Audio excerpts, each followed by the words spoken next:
Welcome to the show. Here we are doing a live video interview here with Thomas from a Laptop Retrospective. Hi. Hi, how are you doing? Cool. This is your YouTube channel, and I was watching your videos. They're really cool. You're talking about ThinkPads, right? But not just ThinkPads. No, ThinkPads end up being a lot of the content that I feature mainly because they're really, really good laptops. But I talk about any laptop I can get my hands on or any piece of technology that really hooks up to a computer. So sometimes you'll see headphones, sometimes you'll see phones, anything goes. Like the last video was a mechanical keyboard. So all sorts of good stuff. Yeah, there's if I go on some of your videos, I was watching some of the videos on the ThinkPad T430, which I just got actually recently, and it's like if people want to buy a really cool laptop, there's no better way than going secondhand ThinkPad. Is that what do you agree? I do, actually. When you are needing to buy an inexpensive laptop, like if you're really on a budget, then in my mind, if you don't want to worry about the quality of the computer that you're buying, ThinkPad is the way to go. They are designed from the ground up to be a business class machine, so they got to be durable. They got to take a few bumps, nicks, and dings.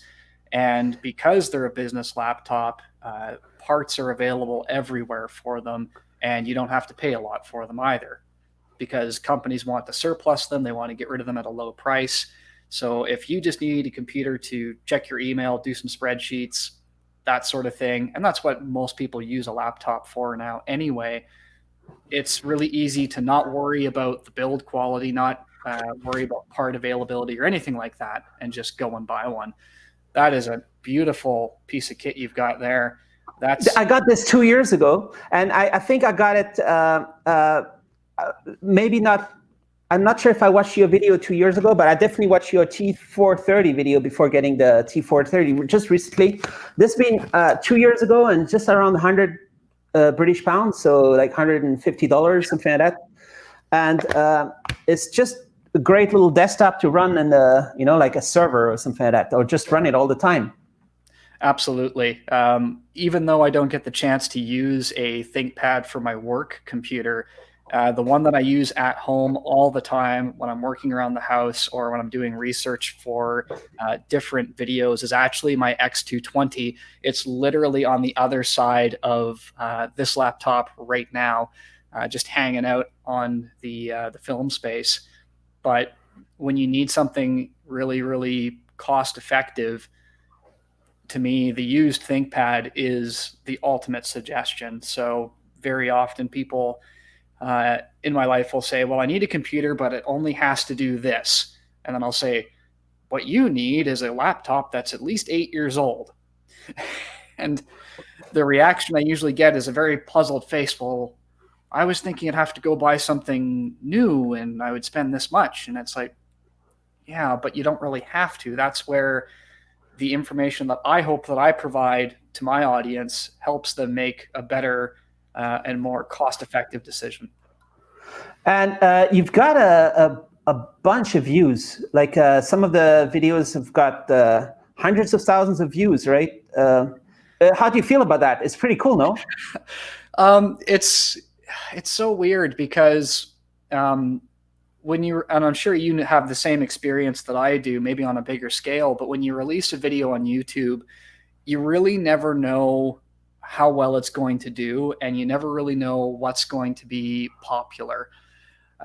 There have been some videos, like the most recent one that I can think of, the T430S, I'm pretty sure was the most recent one that just exploded in a way that I didn't think it was going to. It got about 1,000 views in a day, and that is incredibly good according to my average channel metrics. So like, I think all the videos on the channel have been viewed a few million times now, and that to me is just so hard to imagine that so many people have found the video and hopefully found it useful and informative to make a good purchase decision. So in that way, I feel really, really grateful that so many people have found the video, liked it, and have been able to use it to help themselves.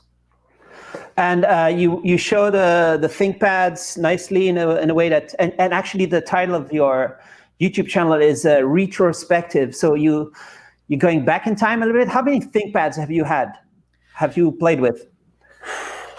Oh, shoot, that's a good question. Like, I can definitely tell you the first one was my X220, and I bought that because I wanted to experiment with Linux. And that's one of the ones that I've gone in the most depth. But I must have looked at easily 20. No, 20 is too low. I'm going to say 40 different models or variants. I'm sure someone that watches my channel has like kept count on all the ones that I have done, but I've done 40. Isn't that too many? Well, 40 would be pretty cool. When we're talking 40 about ThinkPad, it's a drop in the bucket, really. There's so many models that I haven't covered yet. Some that are very popular and very, very hard to get a hold of. But one day they will make it. It's just a matter of time. So right now I'm running the stream off my T430. One of the reasons why I was a little bit excited for getting it is, and also watching your YouTube and some other YouTubes, people are talking about upgradeability. Mm-hmm. That model can get a new CPU if people want to get a quad-core i7, can get 16 gigs of RAM, can get 3 hard drives, SSDs, and a whole bunch of stuff inside. Yeah. It's cool. Yeah, you can actually, there are a couple of tricks that I'm looking into for a future video that you might be able to add another hard drive to some ThinkPads that previously you couldn't do. But it's funny you bring up the upgradeability, because I feel like, especially in the ThinkPad community, there is this yearning or love of the older ones because you can upgrade them, and almost a bit of disappointment in some of the newer ones because you can't upgrade them as much. And I think that there's perhaps some displaced dislike for some of the newer models because you can't really upgrade them as easily as you could the T430. Like, the T430 is a fantastic piece of kit. You can do so much with it, both official upgrades and the mods and hacks that people have also done to the T430 as well. But at the same time, when those things were brand new, I don't really think a lot of businesses were upgrading them all that often. They were buying them the way that they were, and they end up on the surplus market, and on the surplus market is where people are actually upgrading them. And unfortunately, the company that makes them, Lenovo, doesn't make any money if you upgrade a computer that you didn't buy from them in the first place. So I think that they saw the upgradeability was potentially holding them back and making some smaller, thinner, and cheaper machines. This is a mistake, right? The Lenovo people, I'm sure they're going to be watching this this video. They should embrace the long life even more, and the whole upgradeability, because if people are happy with old stuff, they're going to be more likely buying new stuff also, no? It's difficult because Lenovo is very much interested in corporate purchases. Like, they're looking at companies that are buying tens, if not hundreds, of computers. They're not looking necessarily at the market of one. And it's tricky because we, as a consumer market, for better or for worse, decided mainly, I would say, at the beginning of the MacBook Air X300 era, that thinness was the most important thing to chase. And unfortunately, I think companies have listened to us too well, and they gave us exactly what we wanted. But if you make a computer this thin, you have no way to fit a socketed CPU. You have no way to fit the height of the DIMM slot for the RAM. You just don't have the room. So I kind of feel like, yeah, the company does have to shoulder some of the blame, but we have to shoulder as the consumer more of that blame because we are the ones that demanded it and we are the ones that bought it. So I'm trying to load your X220 video. The reason why I went to 30 generation because I really like to have USB 3, but you can still upgrade your X220 to have USB 3 by the express card slot, or not really? You can. So it's not necessarily well known, but the X220 has two methods of getting a USB 3.0 slot. The one that I recommend is that if you're buying an X220 used, is you want to get the i7 variant, because this USB port over here will be USB 3.0 if it's an i7 board. Okay. Other than that, you are correct. The only other way that you're going to get it is through the express card. And my experience with that is you want to limit yourself to 2 at the most USB 3.0. If you go and get those cards that have 3, it really doesn't work, and it also heats up an awful lot. So I think there's a quality control issue with the boards that are accessing those PCIe lanes. You did a video showing the 3 USB 3, right? And it was shady, or it didn't look like USB 3 speed. It was just like 40 megabyte per second or something like that. Yeah, it wasn't the full meal deal, and I think that's primarily because it was trying to drive 3 slots at the same time, and I think that's also one of the reasons why it was heating up. I'll be the first to admit that that was probably not the best quality USB 3.0 card that you could get. If I were to do it all over again, I would probably end up purchasing one from a reputable manufacturer like Star Cables. And that's not a plug or anything. They don't sponsor me, but they make a lot of stuff that I use.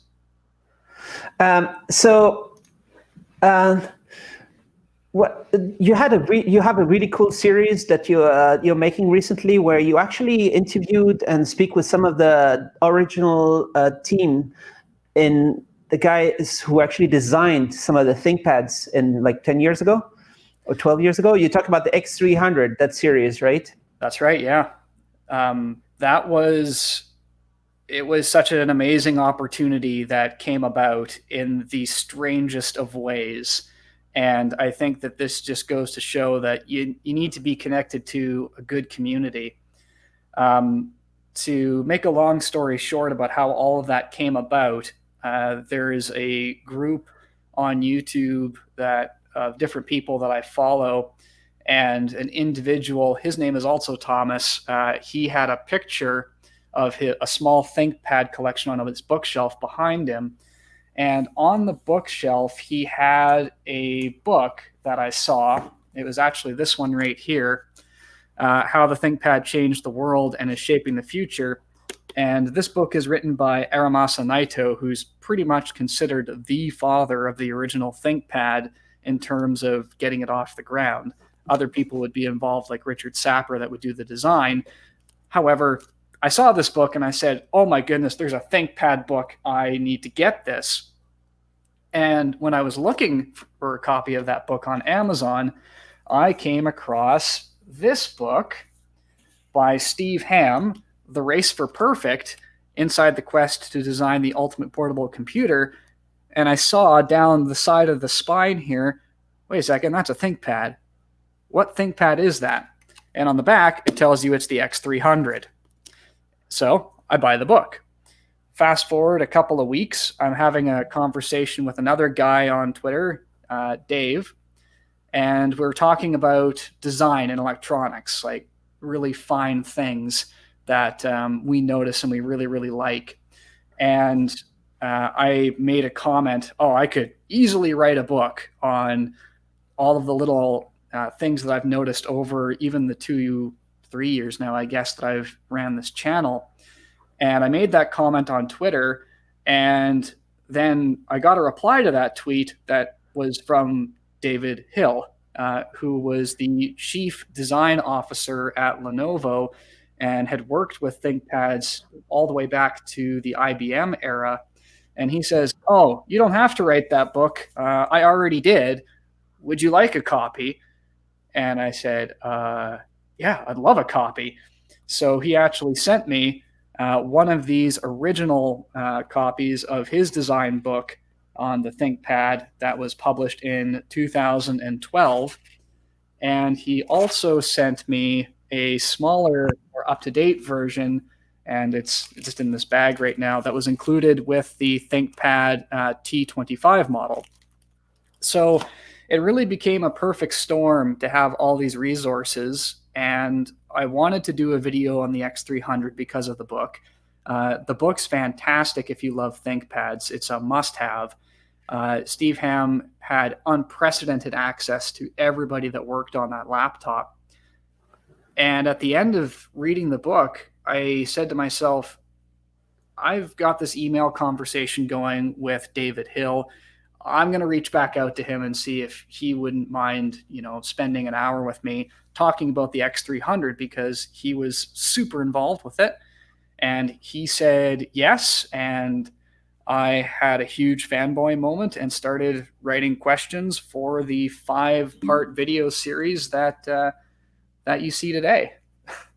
And so he was in the team. Oh, he was one of the chief designer, or because as far as I understand, and watching your video, as I understand, the Lenovo ThinkPad, everybody knows, comes from the IBM, and so there's like a team doing stuff in the US and another team doing stuff in Japan and a team in China. And the X300 was like crucial because it was the first major product when they became Lenovo, right? Yeah, Lenovo had been toying with IBM and ThinkPad for a little while. IBM actually went to Lenovo first way back in 2002, saying, hey, do you want to buy our PC division because we're trying to sell it? And it's stories like that I've learned through reading these books and talking to the people that I have, that it really challenges in my mind some of the legend that has built up around IBM ThinkPads specifically being the superior devices. And that's not universally true. And that's something that in future videos I'm sure I'll go into, but it was something that was made very, very apparent listening to David Hill, reading the books, that the X300 was such an important machine. It cannot be overstated. If that product failed, it's uncertain whether or not ThinkPad would still be here today, I think.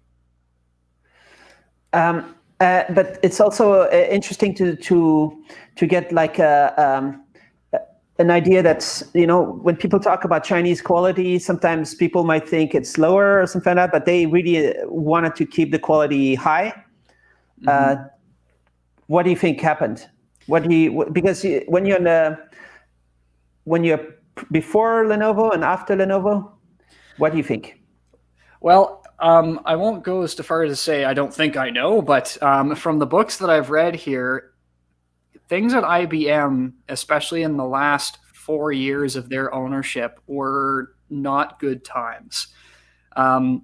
So originally, IBM had 3 major design labs for their PC division. They had one in, I'm going to remember the name. It's Boca something. There was one in Ryla, and then there was the design labs in Yamato.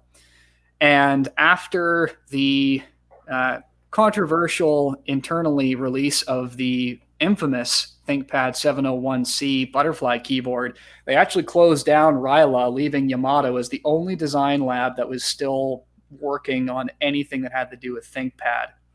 So that's not great. IBM's corporate leadership, from the books that I've read, they intentionally did some really strange things. For example, they would actually hire other companies to compete against their own design teams to make sure that their design teams felt enough pressure to produce a better product. And that even continued when they were trying to sell the IBM PC division to Lenovo. They contacted another company to say, we need you to be interested in purchasing ThinkPad from us so Lenovo gives us a better deal. So there was always this desire inside of IBM to compete against itself and theoretically create a better product. And ultimately, it didn't work. And in 2002, they tried to sell it, but the books, they were losing so much money. We're talking about hundreds of millions of dollars a year, and it just didn't work, that they had to start cutting costs in a huge way. And they cut costs everywhere. They cut costs on design, they cut costs on performance, the quality of the materials. You can even find ThinkPads that had amber LEDs for their ThinkLight because they were trying to cut costs so much they didn't even want to bother paying for a white LED. That's how many pennies that they were trying to pinch. And they did that so when they approached Lenovo again, they were only $500 million in debt when they actually made the purchase. And once the purchase happened, as you said, there was this huge concern that, oh no, this Chinese company is going to take this amazing brand and they're going to screw it up. And they were fully aware of that. And there's a great interview in the X300 book by Steve Ham that actually talks about the pressure that the chairman of Lenovo was under from the Chinese government itself to say, hey, you have to make this work, because if this corporate acquisition leaves a bad taste in everybody's mouth, we'll never hear the end of it. And that's why the X300 is such an important machine, because it became less about them pinching a penny. And as David Hill remembered it when I was speaking to him, it all became about innovation again. It wasn't how do we save money. It was about how do we make a better laptop. Here I'm going back a little bit to your YouTube channel. So there's five episodes. The 5th episode is coming out soon on the X300 series. It's really interesting to get like behind the scenes kind of interview. It's really cool to try to understand what's so special about the Lenovo, because Lenovo is the #1 laptop manufacturer in the world right now. And ThinkPad is probably a big part of why they are the #1, because they took a whole bunch of, it's not easy to make a laptop. Like you need to have a perfect keyboard.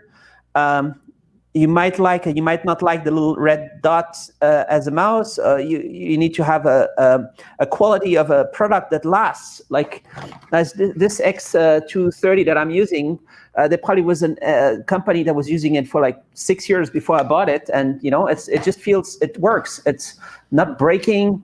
You know, all this knowledge, it doesn't overheat. Like maybe if you get a Dell or an HP, especially the first generation XPS. You know, I had an XPS 13 that it nearly blew up like on my pillow. It didn't have a good cooling system. You know, it's not a piece of cake, especially when you use Intel CPUs. Yeah, it's funny you mentioned that, because even when IBM was losing money, and they were losing a lot of it, ThinkPad was actually turning a profit. It was the only chunk of their PC division that was actually in the black in terms of the books. And I think you're totally right. I think that the acquisition of ThinkPad, and more specifically the patents that IBM had for the personal computer, does give Lenovo an advantage even to this day, because there are certain things that they patented when it was still IBM that Lenovo continues to benefit from. I don't have specific examples, like you just gave one, although in the track point.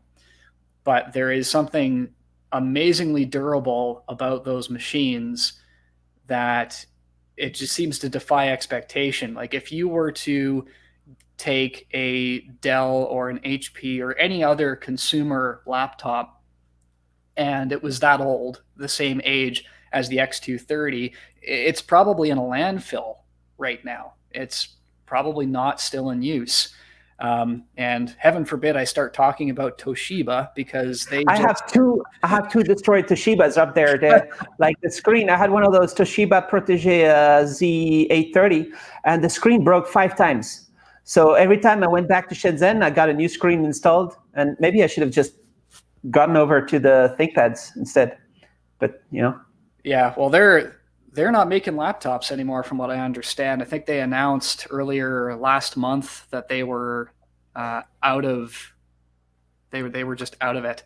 So like it's funny you mentioned busted screens, because I've actually got a ThinkPad here that some people will recognize, and unfortunately the reason it hasn't been on the channel is because the screen got busted during shipping.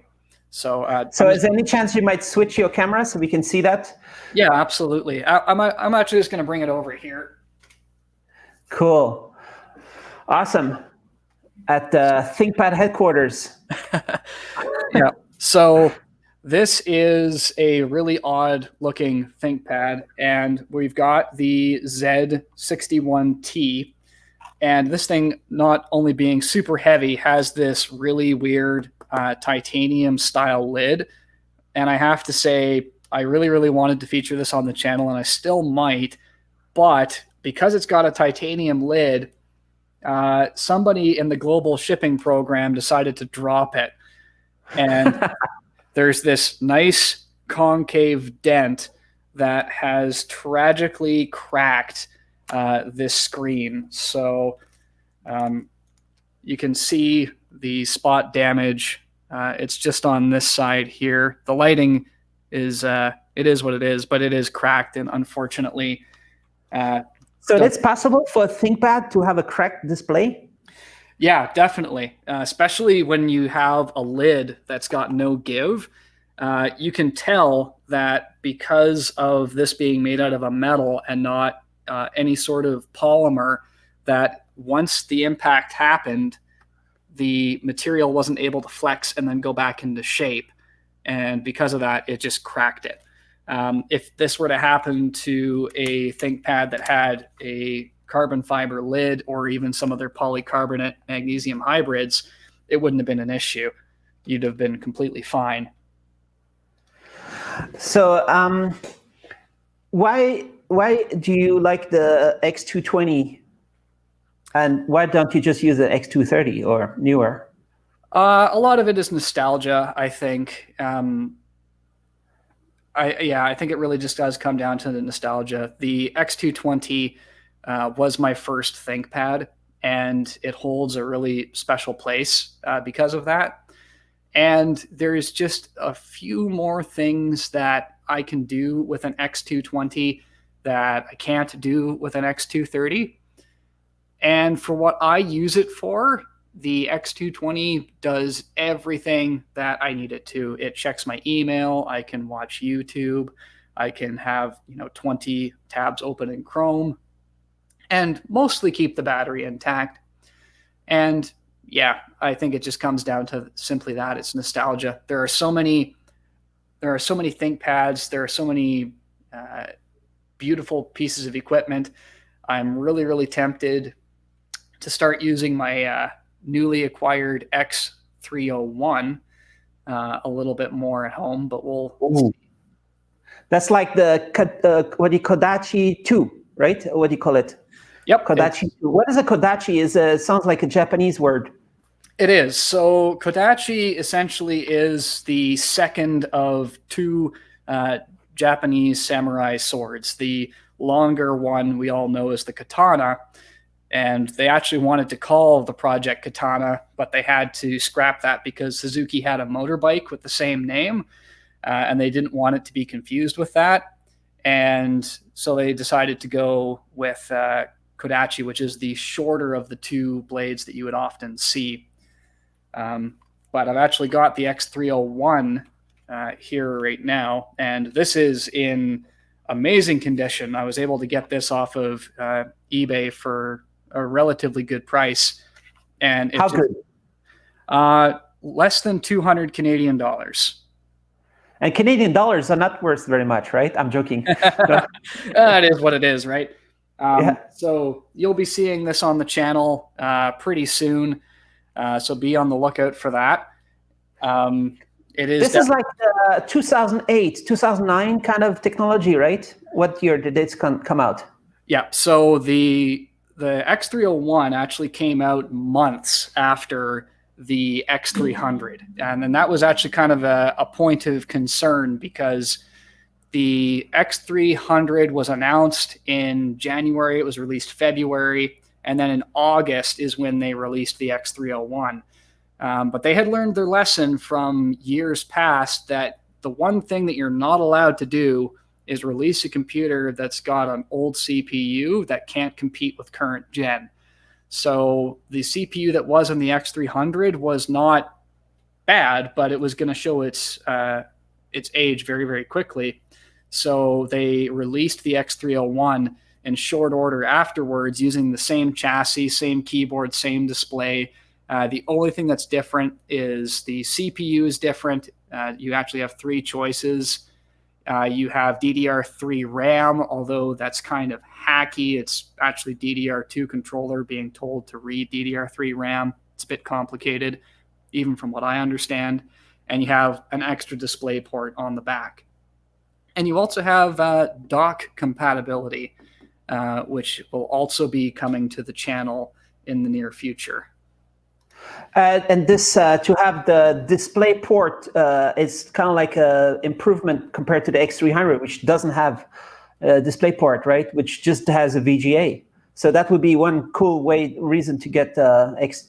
Thanks a lot, Vincent W, for saying that Laptop Retrospective is an awesome channel. So you've got a lot of fans, right? You know what? I absolutely love my community. It's not big, and that's okay. But I know that everybody that watches the video and people that comment, they're just fantastic, like absolutely fantastic. So I'm very, very grateful for everybody. These guys are just a small sampling of some of the great people in my community. Here's Maverick. He's posting. He got the X200 tablet and the T440p.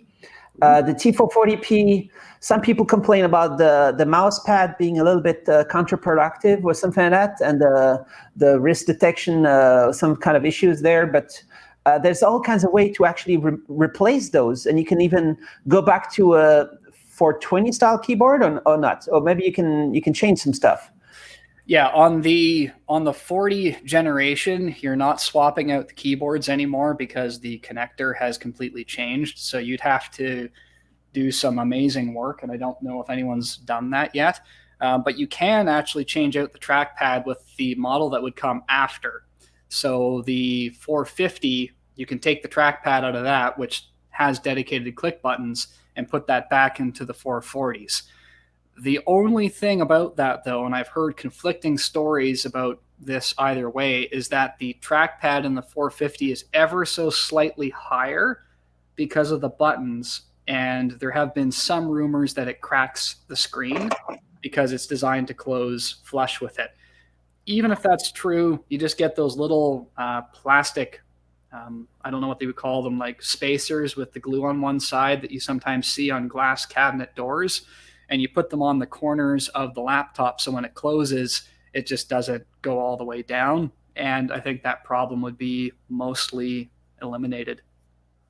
So I got my T430 for around $100 in a second hand with 8 gigs of RAM. And then I got, because I hate typing with these Scandinavian keyboards, I got it over here in Scandinavia, but I got the US keyboard for like $10. And then, but it would be cool if I could get the old style keyboard. Which one do you prefer? Do you prefer the T420 style keyboard or the T430 style keyboard and following? Yeah, this is tough because I know that there are diehard fans of the classic keyboard, and I know that there are people that don't necessarily notice that much of a difference. I would say that a keyboard is so personal, it's really, really hard to give an objective opinion on ultimately what is the best. So even in the classic keyboard realm, you have so many different feeling keyboards. Like the X220 keyboard feels entirely different from the X300 keyboard. And that feels entirely different from the even older like IBM 385 XD that I have. And honestly, you notice a bad keyboard more than you notice a good one, I think. So when it comes down to, do I prefer the classic one to the new one, I'm going to have to say that I really don't have a preference. I think that both of them, pardon me, are absolutely amazing and show that the companies that made them, both IBM and Lenovo, know everything that there is to know about building a good keyboard. Yeah, I actually think that the new keyboard is also quite great, but it's kind of cool to go back on the more old style, more retro, and that's why maybe I'll grab one of those T420 keyboards and plug it into my X230 or to my T430. That's one of the things I'm thinking. So what do you think about the latest ThinkPads? And do you have some kind of like wish list for what they should do in the future? Because maybe you have some cool ideas by looking at all these old ones and thinking, hey, this is what they should do. Ooh, that's tough. It was actually funny. I was watching a video yesterday from Mobile Tech Reviews with Lisa, and I really enjoy her content. It's very no nonsense and very inspiring to my own, where she featured the T14S, and she had the Intel model and the AMD model and was going through the differences. And I was kind of thinking, if that was a 13-inch laptop, that would be perfect. I'm still stuck in the past, I guess, in a lot of ways, where 13 inches is like, in my mind, the biggest size, because I have to carry a lot of computers everywhere I go. So the idea of carrying around a 14, 15, or 17-inch workstation is just not going to do it for me. You see, something like that, it's just so thin and light and mobile. So I can really appreciate a design like that. I've got really big hopes for the ThinkPad Fold, the X1 Fold, although they don't feature the track point on the keyboard that they've released publicly yet. So I'm a little bit disappointed in that. I'm hoping that there will be a pro keyboard that does have the actual track point on it, because I think if they lost that, then you kind of lose ThinkPad with it. It becomes something else. The trackpad or the track point's got to stay. The keyboard's got to stay. And I think that the design language that Sapper came up with over 25 years ago has to stay. Like, the yogas that you've got there, like, they look fantastic in their own right. And I know a lot of people that really, really enjoy them. And it's good to see that Lenovo can make a product that's outside of ThinkPad as well. I think that's important for them. But I think the more that they change, the more has to stay the same, because we still interact with the computer with our hands and with our eyes. And if you don't respect the human squishy bits that use the computer, I think you're going to end up making a computer that people don't like. You'll have shallow keyboards like a certain fruit-shaped company that people take issues with, right? Yeah. So what I'm really looking forward to, what I would like to see is ThinkPad, but with an ARM CPU. But that's still upgradable. So potentially you could swap out the whole PCB and upgrade it every couple of years or 3 years if you want to get a faster ARM CPU. So you could have the 8CX Gen 2 that's just been announced, and it should be a ThinkPad feeling, because yogas are great, but yoga is a little bit like, it's like yoga. I mean, yoga is great, but I prefer like football or something, or tennis. No, I'm joking. It's not really a joke, but it'd be nice if there was like a real durable. And then one of the cool things that I would like to see is a different kind of display, one that can work outdoors, so people can get out of their indoor lifestyle and go outside and work with the sunlight. I think it would be more more healthy. And there's this new display that I just posted a video about. The TCL is doing next paper. There's a clear ink, which actually kind of belongs to Lenovo as far as I understand. They have invested a lot in clear ink. So maybe they might take this new display, which is a reflective display.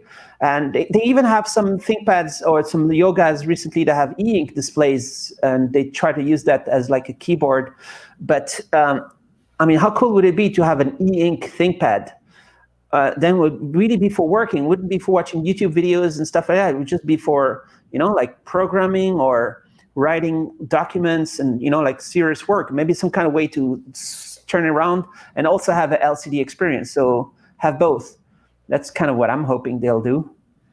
It's actually funny you mentioned the outdoor display. I asked a similar question to David when I was talking to him, and that was one of the things that he actually was hoping or hopeful for the future, is a display that he could use outside and battery that would truly last all day, and a real work computer, not an Atom or something that was kind of a handicapped processor that got you that battery life, but a full-fledged computer with good battery life and that outdoor screen. So in 2008, Lenovo, the ThinkPad team was considering going transflective for the display to have it more outdoors use, or is that what you're saying? No, when I was talking to David Hill, I asked him a very similar question about what he thought would be like the thing that we have to figure out next when it came to laptops, like what was going to be the next big challenge. And he said it was going to be battery life, and as you stated, the outdoor screen. So Stephen is asking, please just tell me what is the best model to buy. So like looking at you at do you have what I'm wondering is, when I see your channel, I'm wondering, do you have some kind of eBay subscription or something? Because are you going a lot on eBay? How do you get all this cool stuff? So I'm actually really, really fortunate that I've got a few friends in the area that refurbish these machines, and I work in conjunction with them to produce the videos. So once in a while, I'll get an email and they'll contact me and say, hey, I got this great thing for you to film. A few of these are eBay purchases, and then a few are provided to me by different companies. But to answer Stefan's question there about what model that would be best to buy, I'm probably going to, like, without knowing that person's situation, like if you just need something that's going to work and be light and fast and a good balance of everything, not super cheap and not super expensive, is probably going to be the third generation of the X1 Carbon, is my kind of go-to, I don't know you recommendation.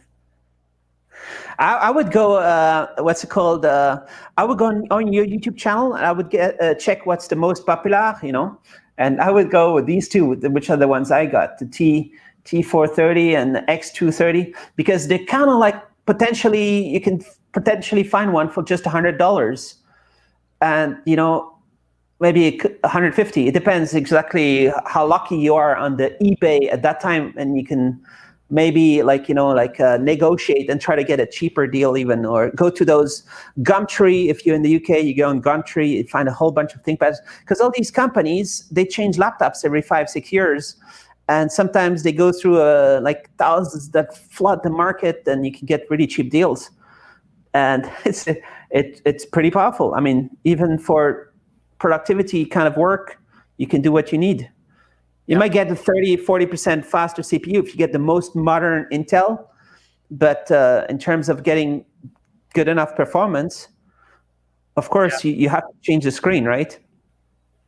Yeah, like a lot of people don't need the latest and greatest, and that's something that can sometimes be part of the education that the buyer needs. It's like, oh, well, it's so old, and it's like, yeah, but what you're doing is not hard, so it's not a problem. And you actually make a good point about when these machines start to come out onto the market, you can actually almost set your watch by when this happens, because it's when the warranty runs out. So you look at what was the longest business warranty that Lenovo offered on a laptop, and then you just add that amount of years to the year it was released, and then about within 12 months, you'll start to see the market flood with that particular machine, and then prices tend to just plummet through the floor. So we're about to see that, if we haven't already, with the X240 and the X250, and the third generation X1 Carbon is part of that. So I'm still optimistic that the price of that is going to continue to drop and be a really great used buy. So the third generation X1 Carbon has a nice. How good is the display? Because one of the main things that happens when you get one of those older ThinkPads is that the displays look like, they look like real old kind of. But sometimes there's a way to upgrade those displays to an IPS and get something that looks like a modern laptop. Yeah, I'll pick on the X220 because I know its situation best. There was a model that was released from Lenovo that had a factory IPS display, and even that factory IPS display was not great. So when you're buying a ThinkPad, you're buying a lot of things. Display quality and speaker quality tend to be the two things that people are usually the most disappointed with. But you also have to look at, well, why are you buying the laptop? If the screen matters that much to you, the question I have always is why. But as you rightly pointed out, there are a lot of people that have found what displays fit, what the pinouts are, and a whole bunch of stuff like that that makes it not impossible that once you found the ThinkPad of your dreams, that you can get a good display in it. And if I remember right, I was pretty happy with the X1 third generation's display. It was quite good. So what do you think? So one comment is thoughts on the classic 4:3 aspect ratio. So the laptop I'm using right now is my Surface Book 2, and it has a 3:2 aspect ratio, and I absolutely love it. Everything else I own, with the exception of my retro machines, is 16:9. And I feel like 16:9 only became popular because people were using their laptops as media centers, and it kind of became the aspect ratio for entertainment, but it's not the aspect ratio for productivity. 4:3 was good, but 4:3 existed mainly due to technical limitations more than anything else. I think 3:2 is really where it's at. Yeah, this is Samsung Chromebook Plus. I'm also a little bit. I've been fan a little bit of the Chromebook kind of like initiative from Google, potentially making laptops affordable and that can last a long time. A little bit like the ThinkPad idea, where a Chromebook, even if you get like a 5-year-old Chromebook, you just log out, log in, and it's like a new laptop. And it potentially depends exactly what CPU you get. But I'm using this ARM part Chromebook for 4 years now, and it's also kind of like my main laptop. It's just only recently that the hinge, I dropped it 20 times or something, and the 20th time something happened to the hinge. So sometimes they make good quality stuff, even with Chrome OS. Yeah, the biggest beef that I have with Chromebooks and Chrome OS is a deal that Google seems to have with the manufacturers, and that's to turn off the taps on software updates after a certain amount of time. And it doesn't really seem to have anything to do with the capability of the hardware. It seems to do everything with just their willingness to support a device, because if they make a device that's so cheap that you don't want to let go of, they can't make any more money off of you. So after a certain amount of years, certain manufacturers just stop pushing security updates to your Chromebook, and it's not great. But thankfully, you can load different operating systems on them after that, which is a plus. You could run Ubuntu or some other Linux on those. Yeah, gallium comes to mind being the one that a lot of people seem to favor. All right. Cool. So, do you have plans to do a lot of more YouTube videos? You plan to be like a billion views? What's your plan? My plan is just to keep doing what I'm doing for as long as I can. The channel very much in every imaginable way has been a project and a hobby, and that's exactly how I intend to keep it. So if it grows, then that's fantastic. If it grows quickly, great. If it grows slowly, that's okay too. It's really just an opportunity for me to get my hands dirty and talk about stuff that I really enjoy. So in terms of what's next, well, I'll just keep making videos until I run out of stuff to make videos on. Cool. There's always some cool kind of gear that still has value. That's, people don't need to always buy the newest stuff. Maybe it's a little bit of a scary topic for some of the companies, but because they might not make money when people buy old stuff on eBay, right? But there's this 7 or 8 billion people soon, or something like that. There's enough. There should be good quality stuff for everybody to do work, and recycling and using old stuff. It should be part of the whole brand strategy of saying that we are a green company. We don't just want you to buy one and buy one again every 2 years. Just buy something that's good, and then buy 2 or 3 of them. You can have a laptop in that corner of your room and another one over there if you want. Or, you can have, it should democratize the good quality stuff, not only the newest stuff and what's coming out. No, I totally agree. And if a company is worried about used stuff taking away from their market share, then I don't think they really understand how the consumer mind works. If I show you a laptop and it's 15 years old and it looks like it's brand new, yeah, it's old, but it looks brand new 15 years later. So even though you buy that on the cheap, like your X230, you didn't spend a lot of money on it, but even after, over 10 years of it being used by other people before it gets to you and it's still doing that well, that's going to make a consumer, when they have the money and they are looking to buy new, think long and hard about your product as an option, thinking, gee, that X230 I had was pretty good. I wonder what they're making right now, and they're going to go and they're going to look. And hopefully, if you're still sticking to your guns, and I think Lenovo is for the most part, you're going to get a customer. It just might be not in the way you anticipate. Yeah, I think they should consider that when you have this ThinkPad logo in front of you, even though it's $100 secondhand thing from eBay, you become like a ThinkPad human, and you kind of might be a customer for their new $1,000 stuff. And if you go and work in a company and they need to buy a whole bunch of laptops for everybody, there's a much better chance that they're going to be choosing that, just because you become like playing around with their older stuff that they have. Yep, totally.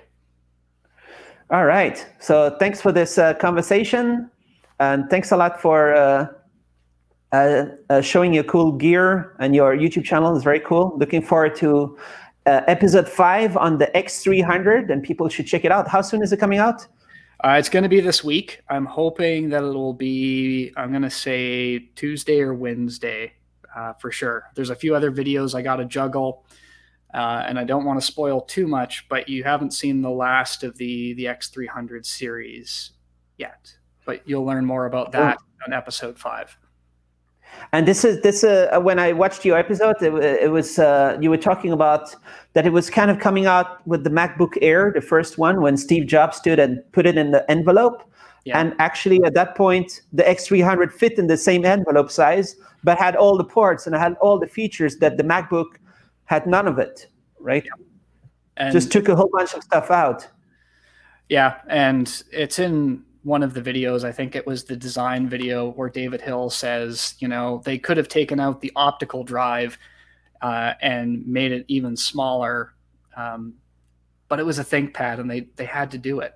I think his words were they had to pull a rabbit out of a hat, and like this is the X300 301, and like just absolutely phenomenal that this computer was made in 2008. Like you look at this next to a modern X1 Carbon, and it's not inherently obvious which one is the older machine. So I think it's going to hold a special place in my heart for quite some time. Thanks. Awesome. So looking forward to more content on your YouTube channel. And thanks a lot for doing this video chat, this discussion right here. Thanks a lot. Thanks for your time. Thank you. It was an absolute pleasure to be here. Awesome. Thanks. Thanks everybody for watching, and see you in the next video.